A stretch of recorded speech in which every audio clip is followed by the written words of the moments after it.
Voilà, justement, on va poursuivre le sujet avec ce nouveau gouvernement. Beaucoup de ténors de l'APR n'ont pas été reconduits. Des ministres comme Amadou Ba, Oumar Youm ou encore Aly Ngouille Ndiaye, d'où le schéma surprenant pour certains dans ce tableau qui compose la nouvelle équipe. On voit cela dans cet élément signé Mambiram Diouf.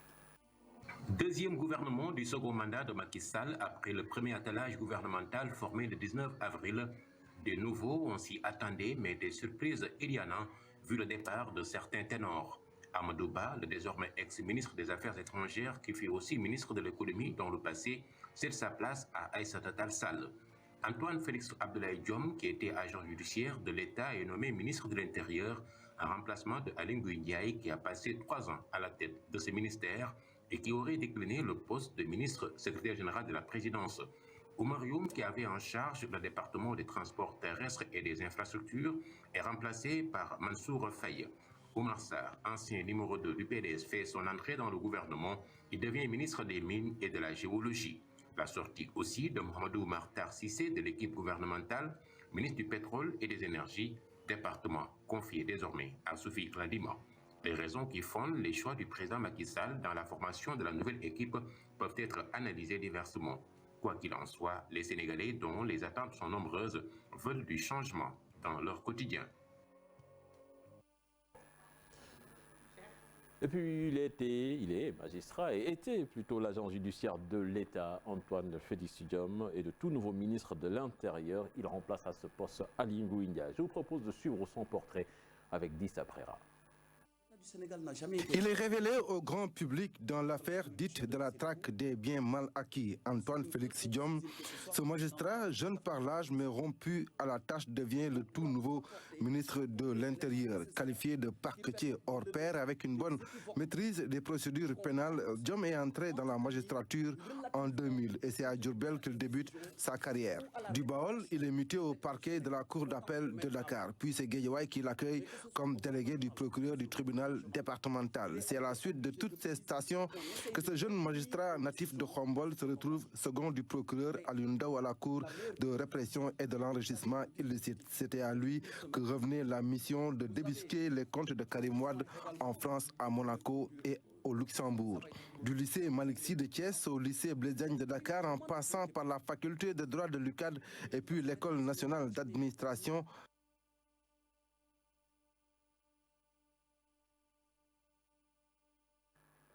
Voilà, c'était donc le portrait du tout nouveau ministre de l'Intérieur, Antoine Félix Diome.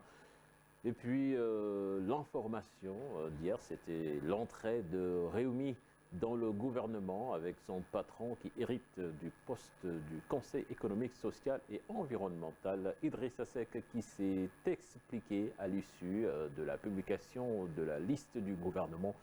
Je propose de le suivre dans cet élément signé Pape Faragning. On n'est pas certainement avant la fin de ce bulletin d'information. Nous reviendrons sur les explications du leader du parti Rewmi, Idrissa Seck. Autre aspect de... Voilà, on peut suivre Pape Faragning. Article 1er. Monsieur Idrissa Seck est nommé président du Conseil économique, social et environnemental. Une surprise pour bon nombre de Sénégalais après avoir entendu le nom de Idrissa Seck à la tête du président du Conseil économique, social et environnemental. Le président de Rewmi parle de devoir pour justifier son choix. J'ai choisi le chemin d'une implication directe et personnelle pour participer aux efforts qui nous incombent à tous pour redresser la situation de notre pays. Ou également dans notre sous-région, des conflits et des tensions extrêmement vives déchirent les classes politiques qu'il nous appartient de rendre grâce au Sénégal qu'au moyen d'une discussion sereine, longue, profonde, dans plusieurs cadres, notre classe politique qui représente 85% de l'électorat soit parvenue à s'entendre pour mieux prendre en charge les défis du pays. La crise mondiale causée par la pandémie a aussi motivé sa décision pour redresser l'économie sénégalaise.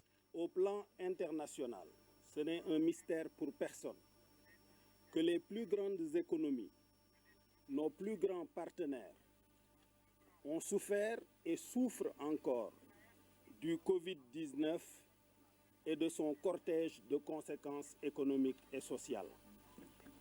Aux États-Unis, première puissance mondiale, des milliers, des millions de personnes sont en train de perdre leur emploi et de perdre leur maison, faute de pouvoir payer leurs échéances.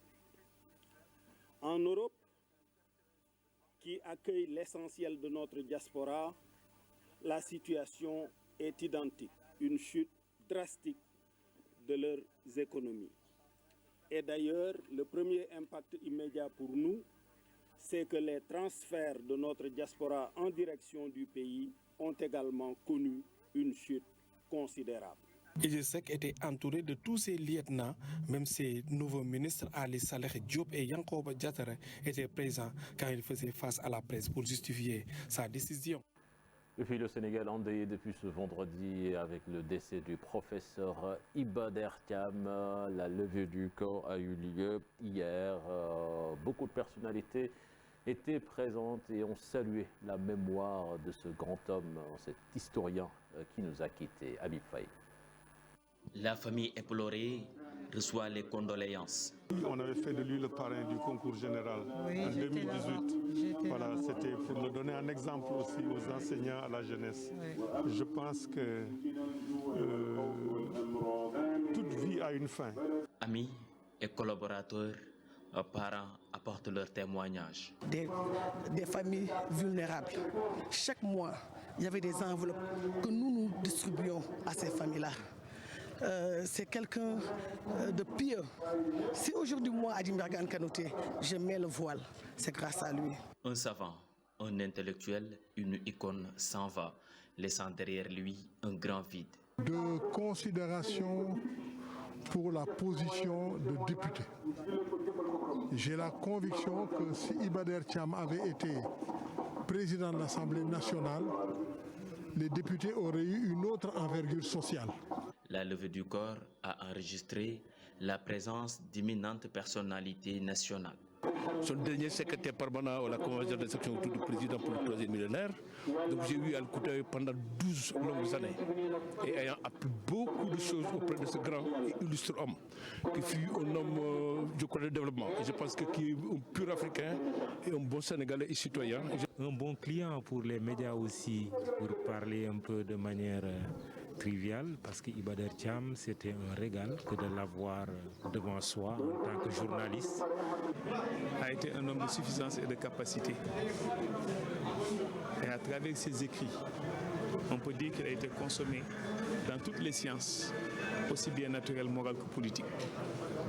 Et aujourd'hui, c'est une grosse perte. La réécriture de l'histoire générale du Sénégal, une œuvre de Iba Der Thiam. Vraiment un héritage. Maintenant, c'est à la jeune génération de faire en sorte que cet héritage ne puisse pas tomber dans l'oubli. Le professeur Iba Der Thiam, la nation lui a rendu hommage aujourd'hui à la mosquée Liberté 4, la réécriture de l'histoire générale du Sénégal, un héritage qu'il a laissé aux Sénégalais. Dans la laaj Iba Der loo doonoon si àdduna mu ni jullit la bon sa maam Sëñ Babacar ne yaa ngi jëm directement àjjana kenn du la réglé.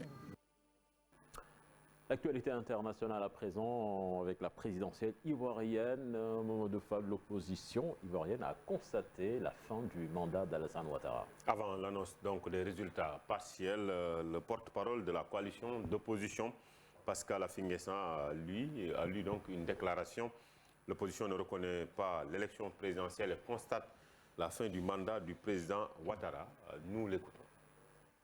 Partis et groupements politiques de l'opposition ivoirienne ont assisté le 31 octobre 2020 à un simulacre d'élection en violation flagrante de la Constitution, du Code électoral et de la loi portant composition de la Commission électorale avec la participation de M. Alassane Ouattara, dont la candidature est anticonstitutionnelle et illégale.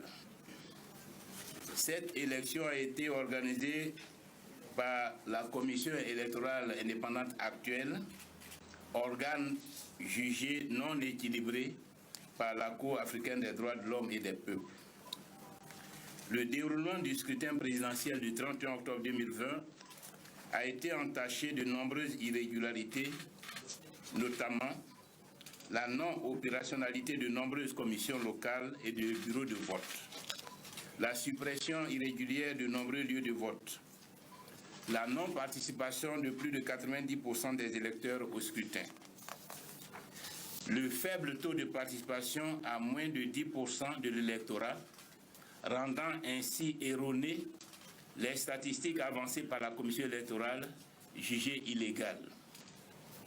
Les morts d'hommes, au moins une trentaine de personnes, soit au total près de 110 morts depuis l'annonce de la candidature anticonstitutionnelle et illégale du président sortant Alassane Ouattara. Au regard de tout ce qui précède, les partis et groupements politiques de l'opposition 1. Félicitent les Ivoiriens et les Ivoiriennes, particulièrement les militants de l'opposition, pour avoir respecté le mot d'ordre des désobéissances civiles. Pascal Affi-N'Guessan, donc l'opposition ivoirienne qui se prononçait sur l'élection présidentielle de la Côte d'Ivoire, mais les tendances sont favorables à Alassane Ouattara. On parle de 99%. 4 personnes sont décédées à Thiéboussi, c'est toujours en Côte d'Ivoire, lors d'affrontements en marge du scrutin présidentiel de ce samedi. Selon le maire de la localité, 27 autres personnes ont été blessées lors d'affrontements dans un bureau de vote dans cette ville du centre du pays, qui se trouve à environ 40 km au nord de Yamoussoukro. En Algérie, les Algériens ont boudé massivement les urnes ce dimanche lors d'un référendum qui s'est tenu en l'absence de son initiateur, donc le président Abdelmajid Tebboune, hospitalisé à l'étranger. Près de 25 millions d'électeurs étaient appelés à se prononcer sur une révision constitutionnelle censée fonder une nouvelle république pour répondre aux aspirations du Irak. En Turquie, un séisme qui a secoué la Méditerranée orientale vendredi s'est alourdi au moins 49 victimes dénombrées. Selon l'agence gouvernementale turque, des situations de catastrophe affadent. 49 personnes sont mortes et 896 ont été blessées dans ce tremblement de terre qui a aussi tué 2 adolescents en Grèce, rapporte l'AFP. Et nous terminons avec la France. Tous les commerces sont fermés pour lutter contre la Covid-19. Nous ne reviendrons pas sur les mesures annoncées, a déclaré ce dimanche le Premier ministre Jean Castex, lors d'un entretien aux 20h de TF1, jugeant qu'il était beaucoup trop tôt, plutôt d'autoriser les petits commerces à rouvrir. Le gouvernement a décidé de fermer à partir du mardi les rayons non essentiels dans les grandes surfaces. C'est tout pour cette page internationale, Cheikh Tidiane Diaw. Merci à vous, Mamadou Fall. Fatih, c'était là la première tasse actu de ce matin. Merci beaucoup à vous les gars, Cheikh Tidiane Diaw et Mamadou Fall pour cette première tasse actu bien digeste. Tout de suite la revue des titres.